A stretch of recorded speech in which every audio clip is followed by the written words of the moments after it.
საქმიანი საღამო სპონსორია კორა კონსალტინგი.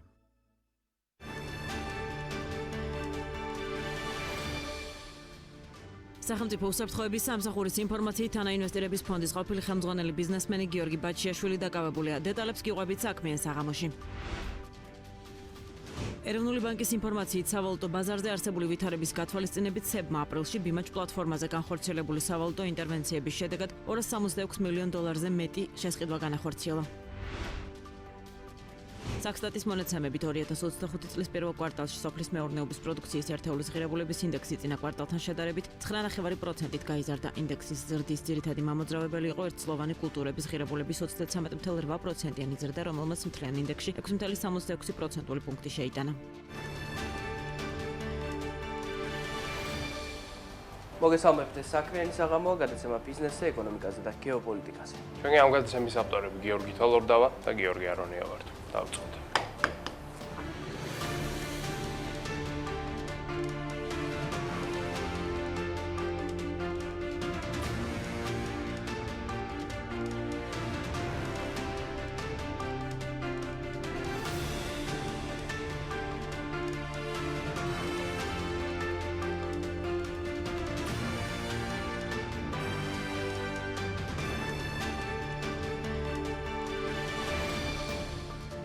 ამერიკის შეერთებული შტატების პრეზიდენტი მიხეილ ყაველაშვილის დამოუკიდებლობის დღეს ულოცავს. საქართველოს პრეზიდენტის ადმინისტრაციის ინფორმაციით, თეთრი სახლის ლიდერი მის ალოც წერილში ყურადღებას ამახვილებს საქართველოს მთავრობასთან ურთიერთობების გაძლიერებაზე.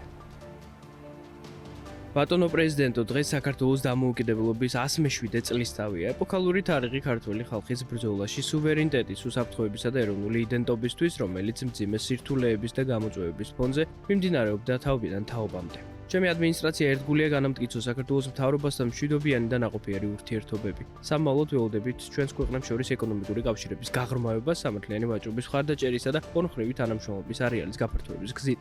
გულითადად ულოცავ ქართულ ხალხს ამ მნიშვნელოვან თარიღს, რომელიც ქვეყნის გამორჩეულ და მრავალფეროვან ისტორიას ასახავს. სავალუტო ბაზარზე არსებული ვითარების გათვალისწინებით სებმა აპრილში ბიმაჩ პლატფორმის გამოყენებით $266 მილიონ $400,000 იყიდა, რის შედეგადაც საერთაშორისო რეზერვების ჯამურმა მოცულობამ $4,520 მილიონი შეადგინა. სების განმარტებით საერთაშორისო რეზერვების დაგროვება საქართველოს მაკროეკონომიკური სტაბილურობის ერთ-ერთი მნიშვნელოვანი გარანტიაა, ხოლო უწყება შეზღუდვებს მაშინ ახორციელებს, როცა ბაზარზე შესაბამისი შესაძლებლობები არსებობს. შარშან წინასაარჩევნო პერიოდში ლარის სტაბილურობის შესანარჩუნებლად მარეგულირებელმა რეზერვების დიდი ნაწილი გაყიდა, ხოლო დოლარის შესყიდვის პოლიტიკაზე ეროვნული ბანკი მიმდინარე წელს გადაერთო. იანვარ-თებერვალში წმინდა შესყიდვა არ განხორციელებულა, მაგრამ მარტში სებმა $102 მილიონი შეიძინა, აპრილში კი როგორც გითხარით $267 მილიონი მოიმატა რეზერვმა. ქართულმა კომერციულმა ბანკებმა მარეგულირებელს 2025 წლის აპრილის ფინანსური შედეგები წარუდგინეს. დოკუმენტის თანახმად მიმდინარე წლის აპრილის ბოლოსთვის საბანკო სექტორში გათავსებული დეპოზიტების მოცულობა $18,780 მილიონი შეადგინა, რაც მარტის მაჩვენებელს არასრული $300 მილიონი, ანუ 9% აღემატება. აპრილში უფრო დიდი ზრდა ვადიანმა დეპოზიტებმა აჩვენა, რომლის პორტფელი არასრული $582 მილიონი, ანუ 2.15%-ით გაიზარდა. ოთხოვნამდე დეპოზიტების ზრდა არასრული $272 მილიონი შეადგინა, რაც 1%-ზე დაბალი მაჩვენებელია. ამასთან გასულ თვეში მკვეთრად იმატა ლარიზაციის კოეფიციენტმა, რომელმაც აპრილის ბოლოს 47.93% შეადგინა, რაც წინა თვესთან შედარებით 60% პუნქტით მეტია. დეპოზიტების ვალუტებს შორის ერთპიროვნულ ლიდერობას კვლავაც ამერიკული დოლარი ინარჩუნებს.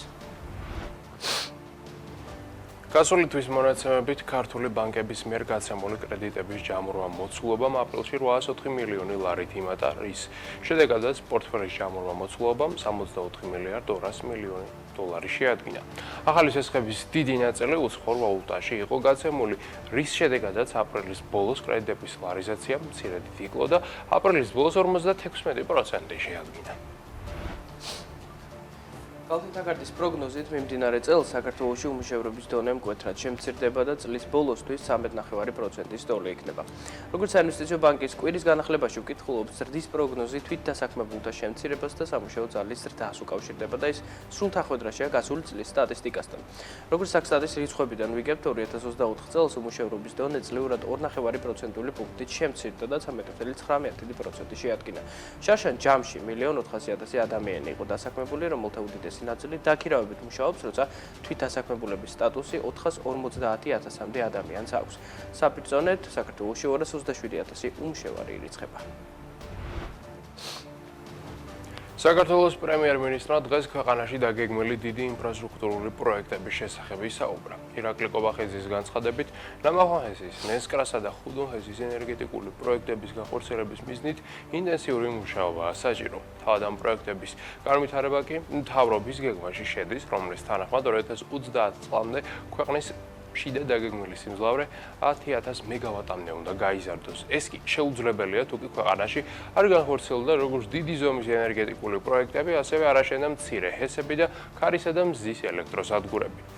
არსებული მდგომარეობით ნამახვანის, ხუდონისა და ნესკრას საინვესტიციო მოცულობა 800 მილიონი დოლარიდან 1 მილიარდ დოლარამდე მერყეობს. ამ სამი ჰესის ჯამური დადგმული სიმძლავრე კი 1415 მეგავატია. არის რამდენიმე მსხვილი, ასევე არის არამსხვილი ენერგეტიკული პროექტები, რომლებიც აუცილებლად განხორციელდება, უკვე დაწყებულია ყველა მიმართულებით, არის მათ შორის 3 მსხვილი პროექტი, რასთან დაკავშირებითაც არის დაწყებული ინტენსიური სამუშაოები. ყველა პროექტი, მათ შორის გვერდს ჩამოთვალეთ, იმ პროექტებსაც არის საუბარი, ხო?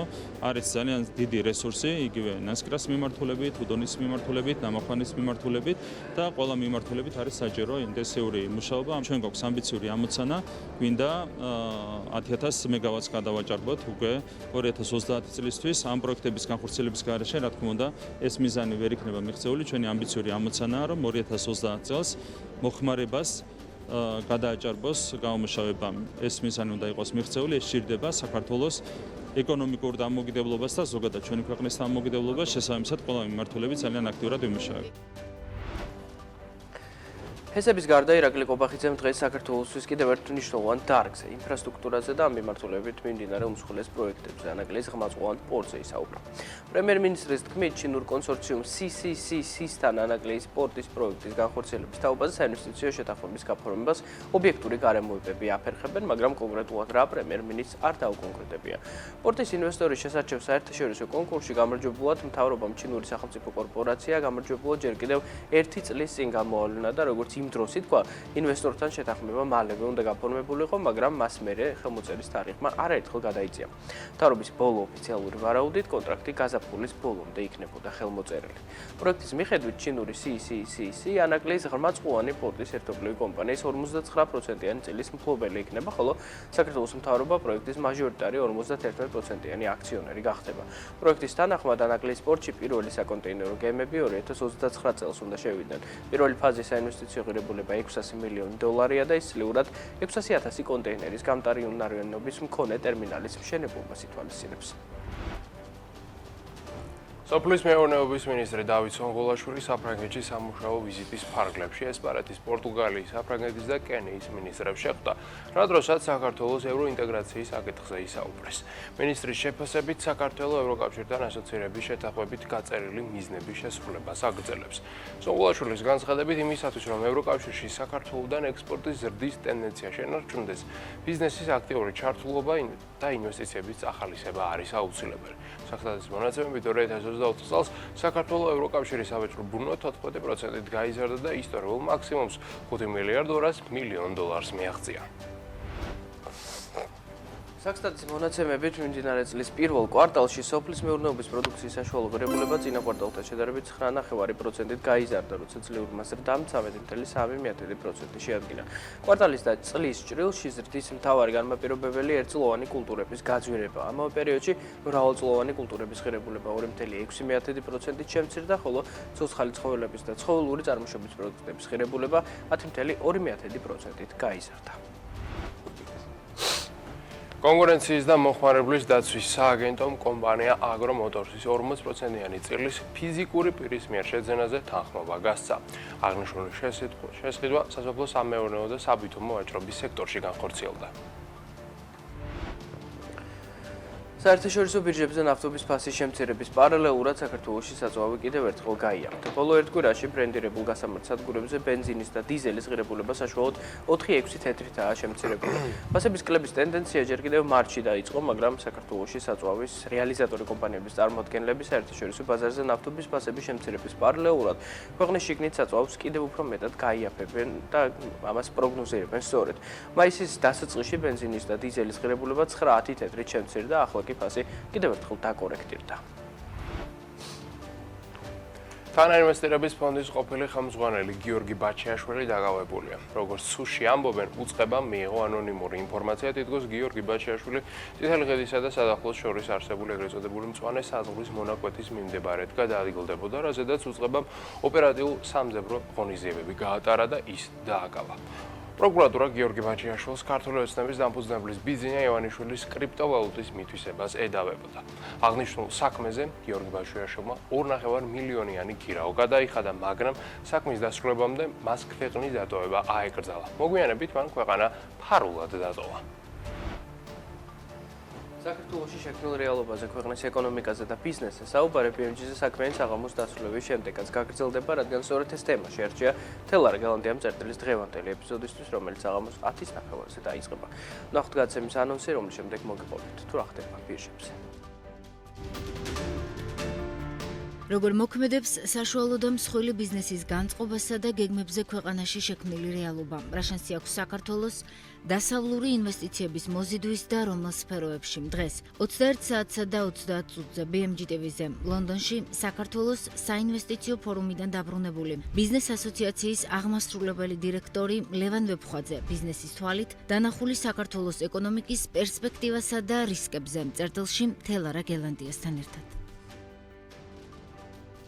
საღამოს ვაგზალებთ საფონდო ბირჟებზე საუბრით და პირველ რიგში უნდა დავიწყოთ გამლილი კვირის შეჯამებით, ვინაიდან წინა სავაჭრო სესიაზე თავისთავად სესია არ შემდგარა, რადგანაც ამერიკაში იყო ფედერალური დასვენების დღე, კერძოდ ხსოვნის დღე. ამ დღეს, რა თქმა უნდა, ოსტრეთის საფონდო ბირჟაზე არ დგება ტრანზაქციები, შესაბამისად, გუშინდელი შედეგი ფაქტობრივად არ გქონია.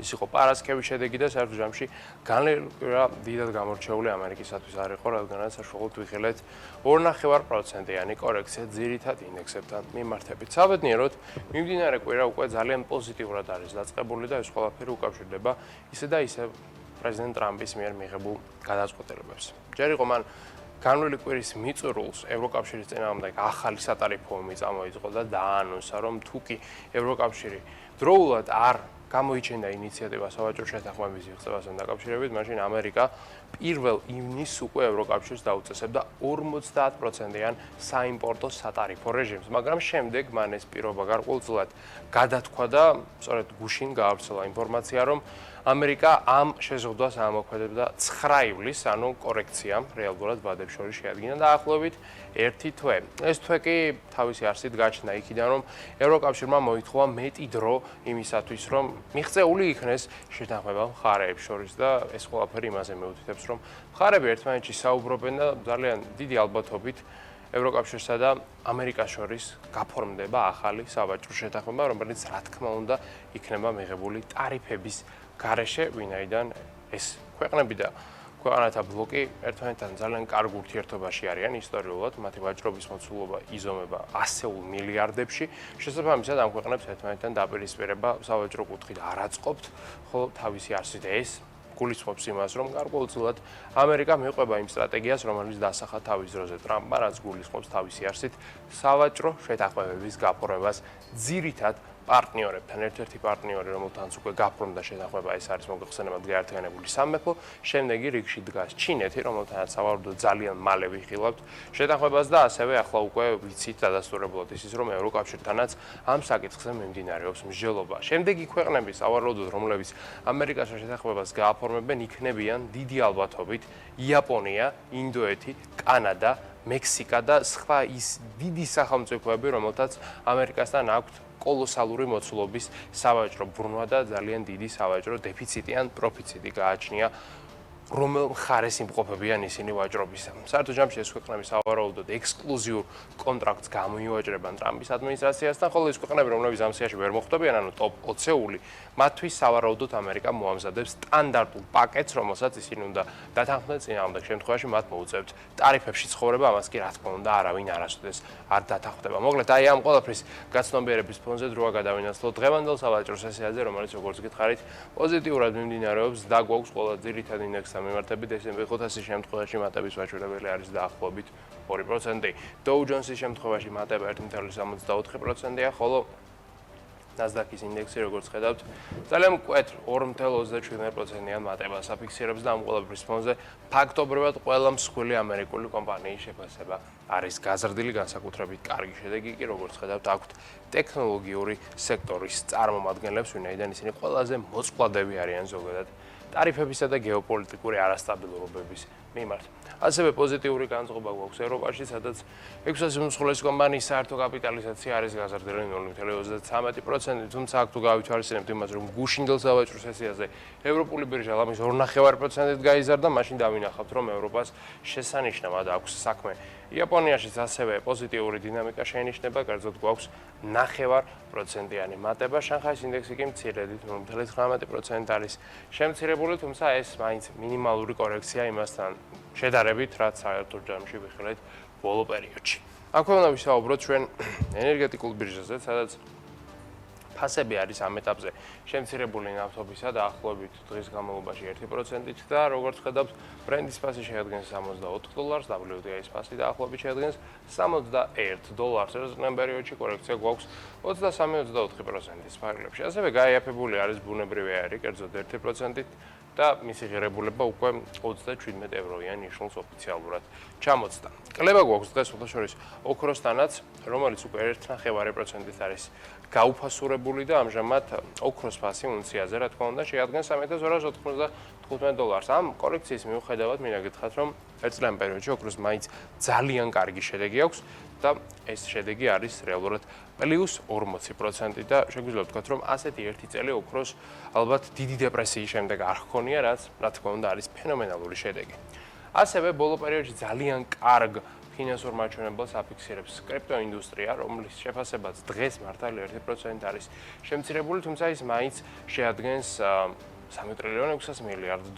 ბიტკოინის ფასი, როგორც ხედავთ, ძალიან სტაბილურად დგას უკვე $110,000-იან ნიშნულზე, ხოლო $112,000 საერთოდ არის რეკორდი და არ უნდა გავგვიკვირდეს თუ მომდევნო რამდენიმე საათში, მაგალითად, ბიტკოინი ახალ რეკორდს დააფიქსირებს, რადგანაც სულ რაღაც $2,000-ით უნდა გაძვირდეს ის ამისათვის. სხვადასხვა წინა რეკორდებისგან განსხვავებით, ერთი უცნაურობა ამ რეკორდს რას გამოარჩევს, ის არის, რომ ადრე, როდესაც ბიტკოინი აღწევდა ახალ რეკორდს, იქნებოდა ეს მაგალითად $47,000, იქნებოდა ეს $60,000 თუ $67,000, შემდეგ ის ამ რეკორდულ ნიშნულზე იმყოფებოდა სულ რამდენიმე წუთი და ამის შემდეგ იწყებოდა ძალიან მკვეთრი კორექციის ფაზა, ხშირად ეს კორექცია იყო 5-10-15%-იც კი.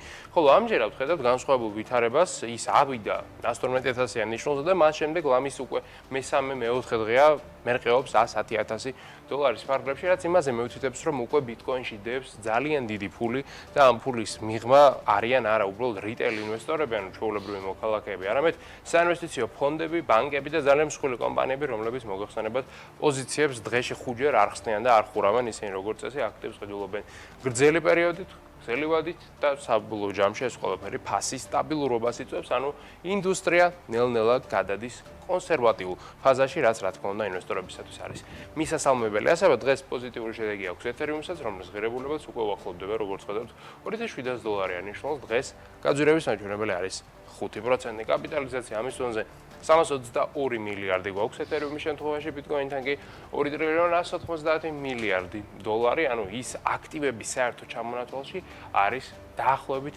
მეხუთე ადგილზე. მას უსწრებს სულ რამდენიმე კომპანია, ეს კომპანიები არიან მოგეხსენებათ Microsoft-ი, Nvidia და Apple და ასევე ერთი აქტივი, რომელიც არის ოქრო, რომლის კონკურენტადაც ზოგადად ითვლება ბიტკოინი.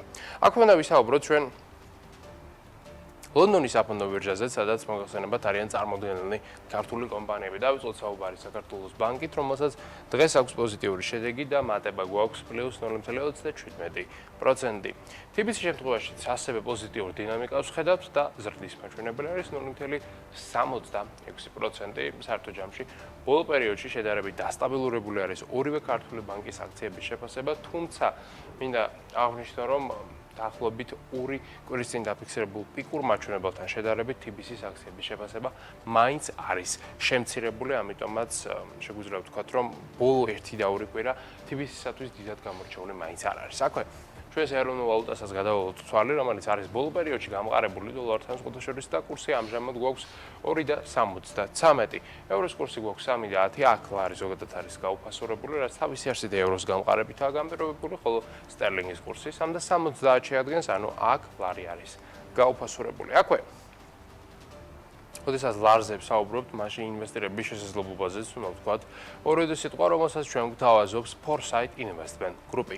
ეს არის Foresight-ის ლარის ფონდი, რომელიც საშუალებას გაძლევთ თანხა განათლისოთ ფონდში და ამით მივიღოთ ფინანსური სარგებელი, რომლის მოცულობა წლეურად საშუალო სტანდარტულად შეადგენს დაახლოებით 9%, ხოლო ანგარიზე 50,000 ლარზე მეტის ქონის შემთხვევაში სარგებლის მოცულობა აღწევს 10%. ეს არის წლიური ამონაგები, რომელიც თქვენ გაირიცხებათ ყოველდღიურ ფორმატში მიღებული თანხის გატანა, მისი მოცულობის გაზრდა, შემცირება კი თქვენ ყოველდღიურად შეგიძლიათ შეზღუდვების გარეშე. Foresight Investment Group კი არის საქართველოს ეროვნული ბანკის მიერ რეგულირებული საინვესტიციო კომპანია. მოკლედ, აი ესეთი ვითარება გვაქვს ჩვენ ამ წუთებში გლობალურ საფონდო ბირჟებზე, საქმე საღამოს კი სხვა მნიშვნელოვანი საკითხებით ვაგრძელებთ. ინვესტიციებზე, ბირჟებზე, ფონდებზე და სხვა მსგავს ფინანსურ თემებზე საქმე საღამოში დღეს ბევრს ვისაუბრებთ, რადგან ერთ-ერთი თემა, რომელიც შევარჩიეთ, უკავშირდება გლობალურ კრიპტობირჟას. მიმოვიხილავთ სულ რაღაც რამდენიმე წუთში დეტალურად თუ რას ელოდება მთელი მსოფლიო კრიპტოვალუტებისგან, რა არის ის ერთადი მოვლენები, რაც დღემდე განაპირობებს ვითარებას ბაზარზე და რას უნდა ველოდოთ სამომავლოდ. კიდევ ერთი სიახლე, რომელზედაც დღეს ვისაუბრებთ, ეს უკავშირდება ილონ მასკს, პლანეტის ყველაზე მდიდარ მეწარმეს, რომელიც ბიზნესში ბრუნდება. დიახ, მას ბიზნესში დაბრუნება იმიტომ უწევს, რომ როგორც ჩანს, მისმა პოლიტიკურმა კარიერამ და მოღვაწეობამ დიდად ვერ გაამართლა და ამით ტესლამ უფრო მეტი ზიანი მიიღო, ვიდრე სარგებელი. სწორედ ამიტომაც ილონ მასკი იღებს ძალიან პრაგმატულ გადაწყვეტილებას და ის ნელ-ნელა ეტაპობრივად ეხსნება დოუჟის მართვის პროცესს და უბრუნდება თავის მშობლიურ კომპანიას, რომელმაც მას ასეთი დიდძალი ქონება შეუქმნა წლების განმავლობაში. უფრო დეტალურად მასკის პოლიტიკიდან წასვლის მიზეზებზე რამდენიმე წუთში მოგიყვებით. მანამ სანამ ილონ მასკზე და გლობალურ კრიპტო ბირჟაზე მოგიყვებით, მივმოვიხილოთ დონალდ ტრამპის ბოლოდროინდელი გადაწყვეტილება, რომელიც უკავშირდება ევროკავშირისთვის ტარიფების გადამატებას. ამერიკის პრეზიდენტმა დონალდ ტრამპმა მიიღო ძალიან საინტერესო და მნიშვნელოვანი გადაწყვეტილება, რომლითაც 50%-იანი ტარიფები ევროკავშირისთვის გადაავადა ერთი თვით. ადრე თავდაპირველი ვერსიით უნდა ამოქმედებულიყო 1 ივნისის ტარიფები, ძალიან დიდი ტარიფები, რომლებიც ყველაზე დიდი იქნებოდა მოცულობით, რადგან ჩინეთისთვის დაწესებული ტარიფები დროებით ყოველ შემთხვევაში არ არის ახლა აღარ ფიგურირებს, რადგან ჩინეთი და ამერიკა შეძლეს მათ მოლაპარაკება. ამგვარად ჯერჯერობით მითებულია 9 ივლისი და ოფიციალურ მიზეზად და საბაბად ამისა სახელდება ის, რომ ევროკავშირმა მოითხოვა ამერიკისგან ვადა იმისთვის, რომ მხარეებმა შეძლონ მოლაპარაკება ამ ძალიან მნიშვნელოვან საკითხზე და ამ დროს მოლაპარაკების პერიოდში ტარიფებმა არ იმოქმედოს, რათა ეს მოლაპარაკება რაც შეიძლება მეტად სარგებლიან ვითარებაში გაგრძელდეს. თავად ეს მიზეზი მიანიშნებს იმაზე, რომ შეიძლება ტარიფები კიდევ ცოტა ხნით გახანგრძლივდეს იმ შემთხვევაში, თუ შეთანხმება ვერ იქნა მიღწეული 9 ივლისამდე, რადგან პირობითად ეს შესაძლებელია, მაგრამ ალბათ ისინი მორიგდებიან, რადგან თუ კი ჩინეთთან, გაერთიანებულ სამეფოსთან და სხვა ქვეყნებთან მორიგდა დონალდ ტრამპი, აგრეთვე ევროკავშირთანაც ავარაუდობთ ადეს გარიგებას, რომელთაც ის სავაჭრო ბალანსი, რომელიც ნეგატიურად არის გადახრილი ამერიკის შეერთებული შტატებისკენ, ალბათ აღმოიფხვრება, მაგრამ ცხადია ამას ჭირდება დრო და ამ ყველაფერს გავიგებთ, რადგან ევროკავშირში გადაწყვეტილებები შედარებით რთულად მიიღება, მეტად ბიუროკრატიული უწყება და ორგანიზაცია არის ეს. იქ 27 წევრი სახელმწიფო არის გაერთიანებული და თითოეული მათგანის აზრი არის მნიშვნელოვანი, მიუხედავად იმისა, ეს მცირე ზომის ქვეყანა, მაგალითად მალტასავით თუ ნამდვილი ეკონომიკური ფირთვი გერმანიასავით. ამიტომაც იქ საჭირო იქნება მოლაპარაკებები და უკვე ერთიანი პოზიციის წარმოდგენა ამერიკის შეერთებულ შტატებთან, რომელიც ძალიან მნიშვნელოვანი ბაზარი არ მხოლოდ კავშირისთვის, არამედ მთელი პლანეტისთვის. ხო, აქვე უნდა ვისაუბროთ თავად ტარიფების დაწესების მიზეზებს, რადგანაც ტრამპს ეს იდეა ხაერიდან არ მოსვლია, პირიქით ეს შეგვიძლია ვთქვათ, რომ არის ტრამპის სტრატეგიის საკვანძო ნაწილი, რადგანაც ტრამპი ბოლო პერიოდში არის გადასული იძულებითი მოლაპარაკებების მეთოდზე, ვინაიდან ის არის ამერიკა, შესაბამისად ამერიკას შეუძლია ყველაფერი გააკეთოს პლანეტაზე, ნებისმიერ სახელმწიფოს აიძულოს ის, რაც მას მოუნდება და სწორედ ამიტომაც დაწესდა თავის დროზე ტარიფები ყველას წინააღმდეგ და შემდეგ უკვე ინდივიდუალურად დაიწყო მოლაპარაკებები ყველასთან, რადგანაც ტარიფების რეჟიმში ოპერირება არის უბრალოდ შეუძლებელი. ხოლო თავად 50%-მდე ტარიფების გაზრდის იდეა ტრამპს იქიდან გაუჩნდა, რომ როგორც ჩანს, ევროკავშირი მოლაპარაკების პროცესს აჭიანურებდა. ეს შეიძლება ყოფილიყო განპირობებული ხელოვნური ფაქტორებით, ვინაიდან ევროკავშირი ელოდება სხვა ქვეყნებს და სწორედ კარგი საუკეთესო პრაქტიკიდან გამომდინარე ცდილობდა ის თავისათვის საუკეთესო პირობების გამოვაჭრებას, ან შეიძლება იყოს მეორე ფაქტორი. ევროკავშირის ბიუროკრატია, რომელიც კარგად არის ცნობილი, რომ ყველაფერს იმდენად წელავს, რომ ხშირად მოლაპარაკების პროცესი ცდება რაღაც ლოგიკურ საზღვრებს და გადადის უკვე აბსურდში. ასეთი რამ ჩვენ ევროკავშირში არაერთხელ გვინახავს, მათ შორის ევროკავშირის მაგალითად ძალიან უჭირს ხშირად სანქციებზე შეთანხმება, ან თუნდაც საკუთარი ბიუჯეტის დამტკიცება, ეს ხშირად არის ხოლმე დაკავშირებული თვეობით და წლობით ერთმანეთთან, ასე ვთქვათ, ჭიდილთან, იქ ვეტოების მოხსნასთან და ასე შემდეგ. შეიძლება ევროკავშირი მართლაც შინაგან დონეზე ამ პრობლემაში იყოს გახვეული, რადგანაც ახლა უკვე დარწმუნებული ვარ, რომ ევროკავშირის ყველა წევრ სახელმწიფოს უნდა საუკეთესო პირობების მიღება საკუთარი ქვეყნისათვის ამერიკასთან მიმართებით, ეს კი ესე მარტივად ვერ მოხდება, რადგანაც ევროკავშირი უნდა იყოს ერთ ფურცელზე მარტივად რომ ვთქვათ, ვინაიდან ამერიკა არ გეგმავს ევროკავშირის ყველა წევრ ქვეყანასთან სათითაოდ მოლაპარაკებების წარმოებას, ეს იქნება ლოგიკურ ზღვარს მიღმა. შესაბამისად, ტრამპმა 50%-იანი ტარიფი დააანონსა 1 ივნისს, მხოლოდ და მხოლოდ იმის გამო, რომ ევროკავშირი დაეჩქარებინა ამას ემსახურება რეალურად. თავად ეს მუქარა მიზნად, ხოლო როგორც ვიცით, ახლა უკვე აქ საუბარი არის 9 ივლისის დედლაინზე, რომელიც ასევე პრინციპში იგივე ლოგიკას ემსახურება, რადგანაც თუ კი 9 ივლისამდე არ მიიღწევა შეთანხმება ამერიკასა და ევროკავშირის შორის, მაშინ ამერიკა 50%-იან სატარიფო რეჟიმს ალოქედებს, რაც ევროკავშირისათვის იქნება რეალურად ტრაგიკული, რადგანაც ასეთ პირობებში ევროპული კომპანიები ამერიკულ ბაზარზე კონკურენციის გაწევას უბრალოდ ვეღარ შეძლებენ, მათ ისედაც ძალიან მაღალი საწარმოო ხარჯები აქვთ. აქვე ისიც უნდა ვთქვათ, რომ ტრამპი მსგავს აბსურდულ სატარიფო რეჟიმს ხშირად იყენებს კატალიზატორად და ქვეყნების წასაქეზებლად, რადგანაც ჩინეთთანაც მან მიიღო 155%-იანი სატარიფო რეჟიმი, რომელიც ყველანაირ ლოგიკურ ზღვარს მიღმა იყო და რეალურად მისი ამოქმედების ერთადერთი მიზეზი იყო ის, რომ პეკინს რაც შეიძლება სწრაფად გადაედგა ქმედითი ნაბიჯები და ეს პეკინმა მართლაც ხდა, რადგანაც ერთ-ერთი პირველი ქვეყანა, რომელთანაც გარკვეული სავაჭრო შეთანხმების მიღწევა შეგძლო ტრამპმა იყო სწორედ ჩინეთი. აქვე ვთქვათ ორი სიტყვა რიცხვებზე, რადგან ამ ორ ქვეყანას შორის მოდი ქვეყნები დაუძახოთ, მათ ვაჭრობა არის ძალიან დიდი. ჯამში საუბარია დაახლოებით ტრილიონი დოლარის საქონლის გაცვლაზე ყოველწლიურად რაც ხდება, მაგრამ ეს მაჩვენებელი ძალიან მკვეთრად არის გადახრილი ამერიკის მიერ განხორციელებულ იმპორტზე, ანუ ამერიკა დაახლოებით 3-ჯერ მეტ პროდუქტს ყიდულობს ევროკავშირიდან, ვიდრე ევროკავშირი ყიდულობს ამერიკის შეერთებული შტატებიდან, რაც გვაძლევს ვითარებას, რომელიც სავაჭრო ბალანსის უარყოფით გადახრაზე მიუთითებს და ბალანსი საერთოდ არ არის. ბალანსი არის ამ მხრივ დარღვეული, რაც ამერიკის შეერთებულ შტატებს არ მოწონს, რადგან ასე გარკვეულწილად უფრო დიდი ძალაუფლება აქვს ამ კუთხით ევროკავშირს, ვიდრე აქვს ამერიკის შეერთებულ შტატებს, რაც უკვე მოგვიანებით სხვადასხვა რაღაცებში აისახება, მათ შორის გავლენას ახდენს დოლარის გაცვლის კურსზე და ზოგადად ამერიკის ბიუჯეტს აწევს გარკვეულწილად როგორც პრობლემა, რადგან შემოსავლების დიდი ნაწილი აღარ ხვდება ქვეყნის ბიუჯეტში და სწორედ ამ სავაჭრო დეფიციტის ამოვსება უნდა ამერიკის შეერთებულ შტატებს.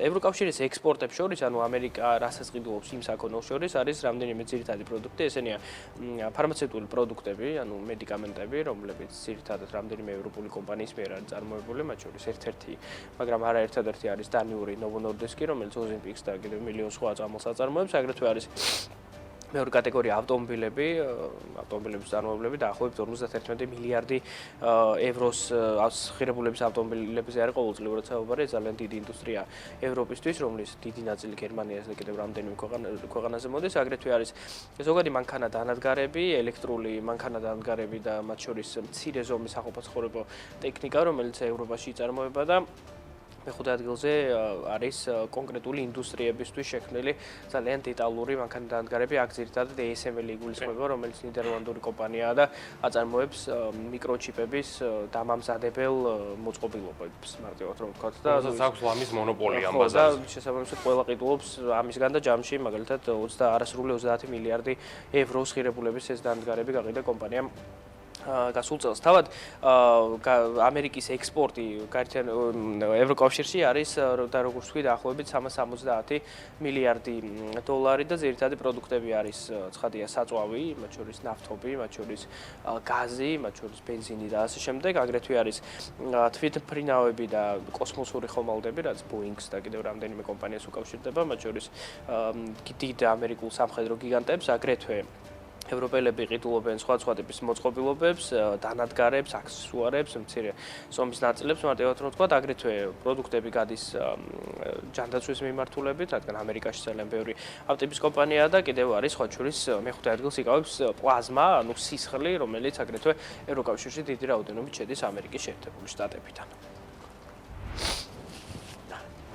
ილონ მასკმა, რომელიც პლანეტის ყველაზე მდიდარი ადამიანია, განაცხადა, რომ ტოვებს პოლიტიკას და ბრუნდება ბიზნესში. იქ სადაც ის იყო პრინციპში მთელი ცხოვრების განმავლობაში, მანამ სანამ დონალდ ტრამპი გახდებოდა პრეზიდენტი და მანამ სანამ ილონ მასკი ჩაებარებდა სამთავრობო ეფექტიანობის დეპარტამენტს, ეგრეთ წოდებულ Doge-ს უწყებას, რომელიც კვაზი ოფიციალური იყო, ოფიციალური იყო, მაგრამ არ იყო ეს დეპარტამენტი იმ სახით, რა სახითაც დეპარტამენტები, ანუ სამინისტროები არსებობს ამერიკის შეერთებულ შტატებში, ის იყო ერთგვარი საკონსულტაციო უწყება, რომელმაც ძალიან ბევრი რამ შეცვალა მსოფლიოში, მათ შორის USAID-ის გარკვეულწილად გაქრობა მსოფლიო რადარებიდან, სწორედ Doge-ის დამსახურება, თუ შეგვიძლია ასე ვთქვათ, და მოკლედ ბევრი ინფორმაცია ვრცელდებოდა ილონ მასკთან დაკავშირებით, რომელიც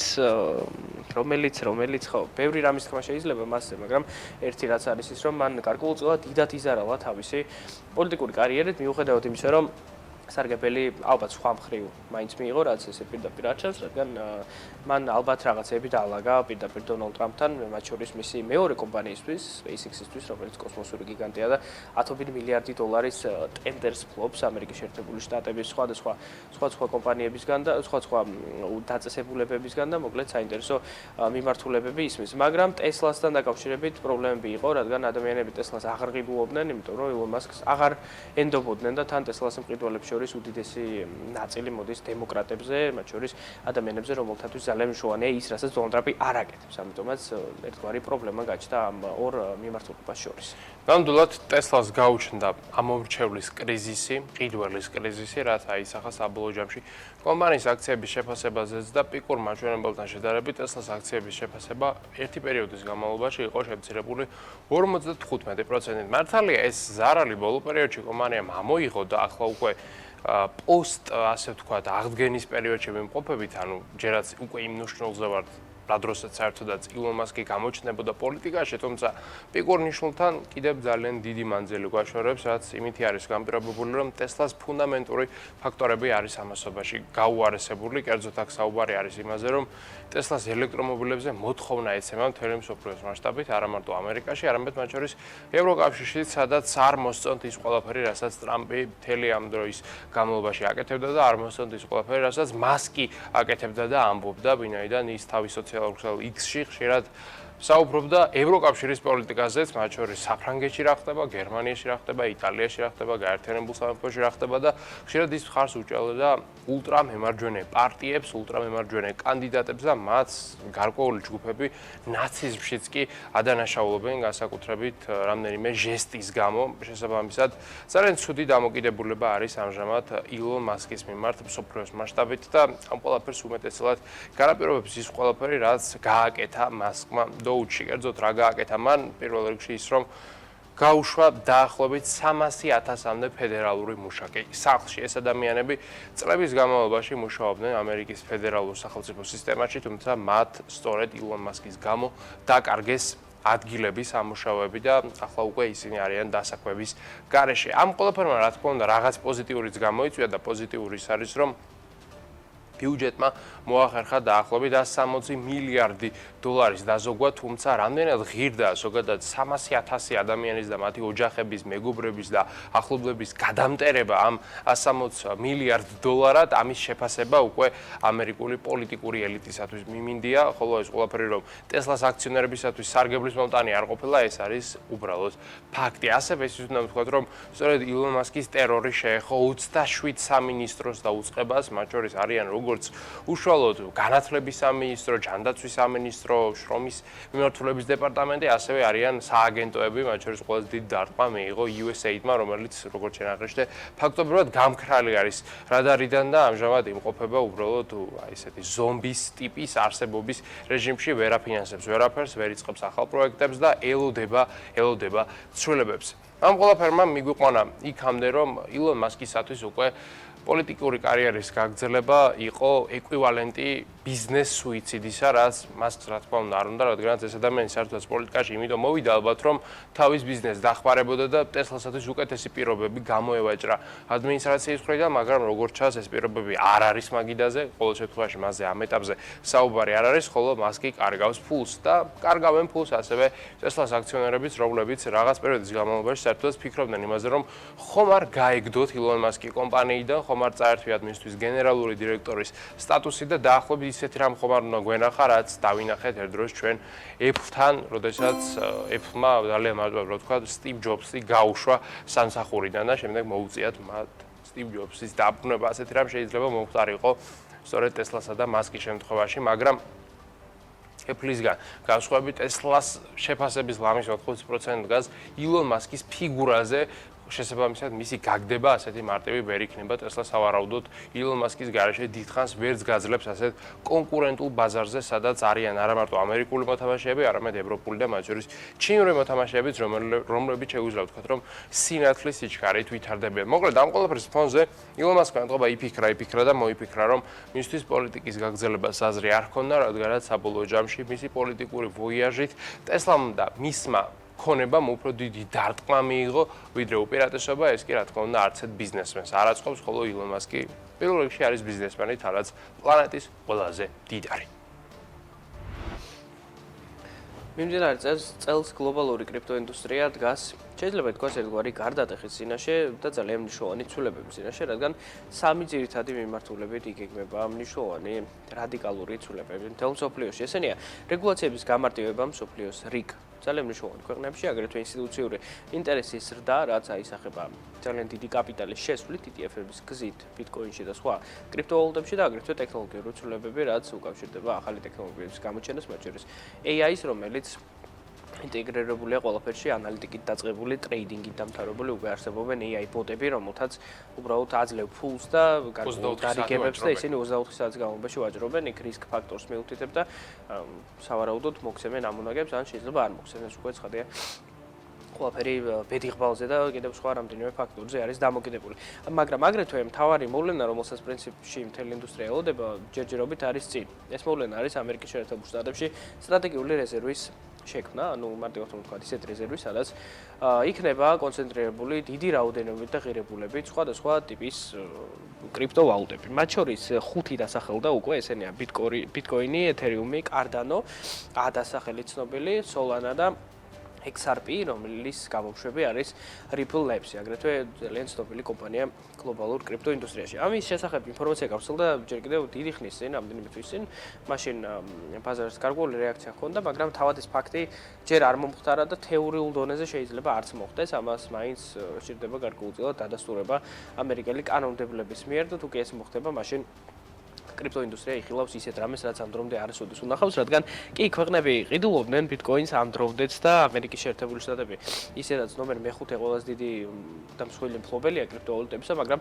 ეს არ მოხდა საკუთარი ნებით ინვესტიციის მიზნით, ეს მოხდა სხვადასხვა მიზეზებით. კი, ელ-სალვადორი ყოველდღე ერთ ბიტკოინს ყიდულობს, მაგრამ ელ-სალვადორი ძალიან მცირე ქვეყანაა, მცირე ეკონომიკის და ის მაგალითად ვერ გამოდგება ძალიან ბევრი მიზეზის გამო, მათ შორის იმ კონტექსტის გამო, საიდანაც მოდის ქვეყანა და რატომაც გადაწყვიტა მან ამის გაკეთება, ხოლო როცა ამერიკის შეერთებული შტატები პლანეტის ყველაზე ძლიერი მოთამაშე აკეთებს ამას, ეს ძალიან ბევრ დადებით უკადის მთელ ინდუსტრიას, რადგან ადამიანებს უკვე გარკვეულწილად აღარ უჩნდებათ კითხვები იმასთან დაკავშირებით, ლეგიტიმურია თუ არა საერთოდ კრიპტოვალუტები, რადგან თუ კი ამერიკის მთავრობა აბანდებს ფულს ამ ვალუტებში და რეზერვსაც კი ქმნის, მაშინ ესე იგი უკვე ლეგიტიმაციის სრული დონე აქვს გავლილი მთელ ინდუსტრიას და მათ შორის ძირითადად ვალუტებს ხადი ეს ყველაფერს არეხება, რადგან ვალუტების 99.9% ნაგავია მარტივად რომ ვთქვათ და შექმნილია იმისთვის, რომ ადამიანებმა გარკვეულწილად სხვა ადამიანებს მოატყუონ და ამით ფული იშოვონ. ამიტომაც მნიშვნელოვანია კვლევების გაკეთება, მაგრამ ძირითადად ვალუტებზე შეგვიძლია ამის თქვა, იმ ვალუტებზე რომლებიც მინიმუმ რეზერვში არიან. ხო, ან რეზერვში არიან, ან რომელთა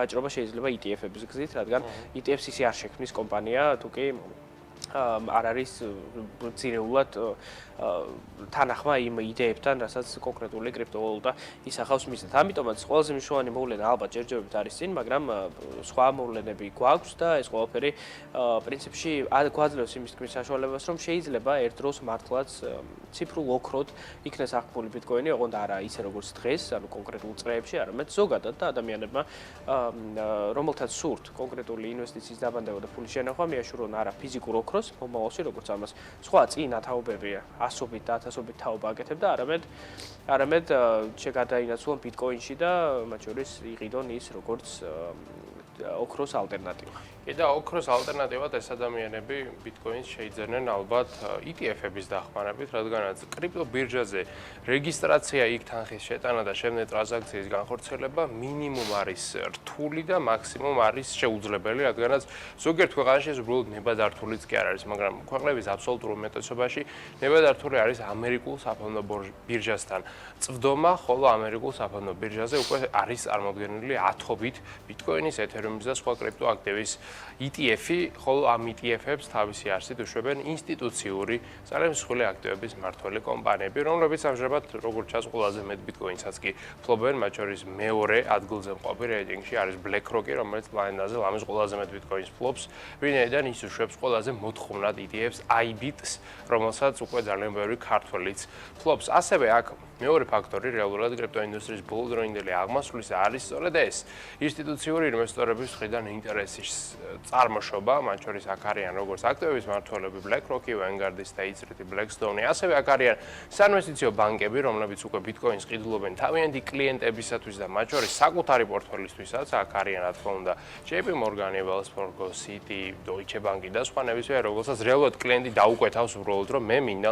მქონდეს კრიპტოაქტივები პორტფელში და JP Morgan-ი არის მარტივად რომ თქვა ვალდებული, რომ კლიენტს უყიდოს ის, რასაც თავად დამკვეთი მოითხოვს. ასევე აქ შეიძლება ძალიან მალე გამოჩნდნენ უკვე სხვა ტიპის მოთამაშეებიც, მათ შორის hedge ფონდები, რომლებიც ძალიან დიდარი ადამიანები ძალიან დიდ ქონებას აკონტროლებენ და მართავენ წლების განმავლობაში, მათ შეიძლება პორტფელის გარკვეული ნაწილი, მაგალითად 2-3% დაუთმონ ბიტკოინის, ანუ ბიტკოინმა შეიძლება ოქროს გვერდითაც კი დაიკავოს ადგილი პროცენტული შეფარდებით. ასევე აქ შეიძლება გამოჩნდნენ ძალიან მალე ფინანსური ინსტიტუტები, სხვადასხვა დანიშნულების, როგორც სახელმწიფო დონეზე წარმოდგენილი ფინანსური ინსტიტუტები, ასევე საინვესტიციო დანიშნულების ინსტიტუტები, მათ შორის საპენსიო ფონდები, რომლებიც სხვათა შორის არაპირდაპირი გზით უკვე ფლობენ ისედაც ბიტკოინს, ვინაიდან ისინი არიან იმ კომპანიების აქციონერები, მაგალითად S&P 500-ის გავლით, რომლებიც თავისი არსით ფლობენ ბიტკოინს, მათ შორის ერთ-ერთი არის Coinbase-ი, რომელიც S&P 500-ია, ასევე არის Strategy სახელით ცნობილი კომპანია, აგრეთვე არიან მაგალითად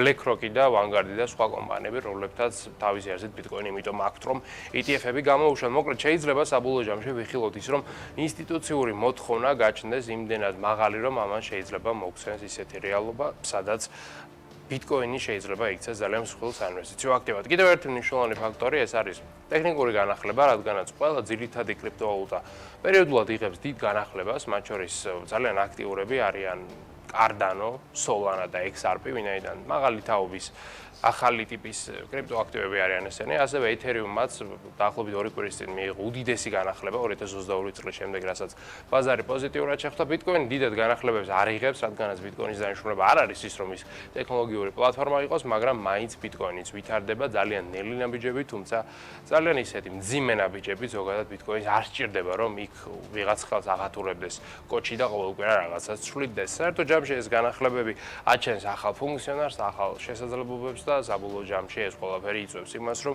ინდუსტრიის მიმართ ინტერესი იზრდება, შემოდის მეტი კაპიტალი და შეკითხვა იმისა, ადრე იყო თუ არა საერთოდ ბიტკოინი ან სხვა ნებისმიერი აქტივი ლეგიტიმური, დღეს უკვე აღარ არსებობს, რადგანაც მთელი პლანეტა უკვე ამ აქტივების კლასს უცხადებს ნდობას. სხვადასხვა კრიპტოინდუსტრიას ნდობას უცხადებენ არა მარტო ინსტიტუციური ინვესტორები, არამედ კომპანიებიც, რომლებიც კრიპტოაქტივებს ყიდულობენ იმისათვის, რომ თავიანთი პორტფელი შეავსონ და ამითი წლების შემდეგ უფრო მეტი სარგებელი მიიღონ, ვიდრე ამას შეძლებდნენ თავიანთი საკუთარი ბიზნესის წყალობით. დღეს კიდევ ერთ ასეთ კომპანიაზე მოგიყვებით, რომელმაც პორტფელში ბიტკოინის დამატების გადაწყვეტილება მიიღო, თუმცა ამ სიახლეზე გაგაცნობთ დღის რიცხვის ფორმატში.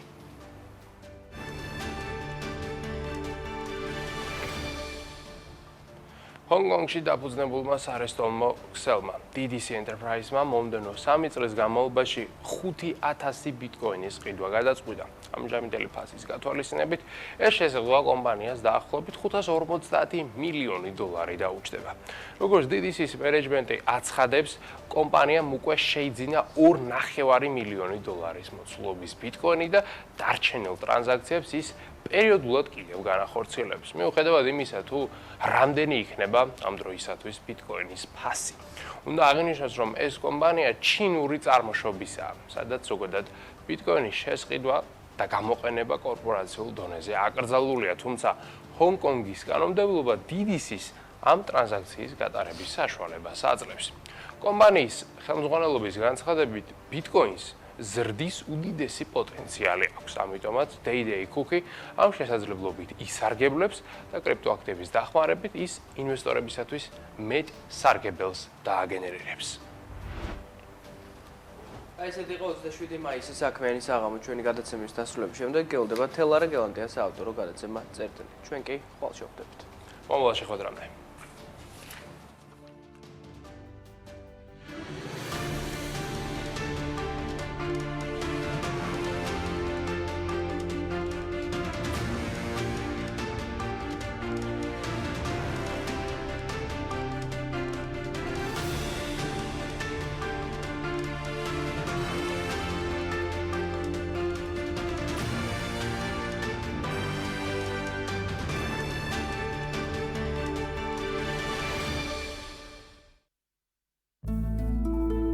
საქმიანი საღამოს სპონსორია კორა კონსალტინგი.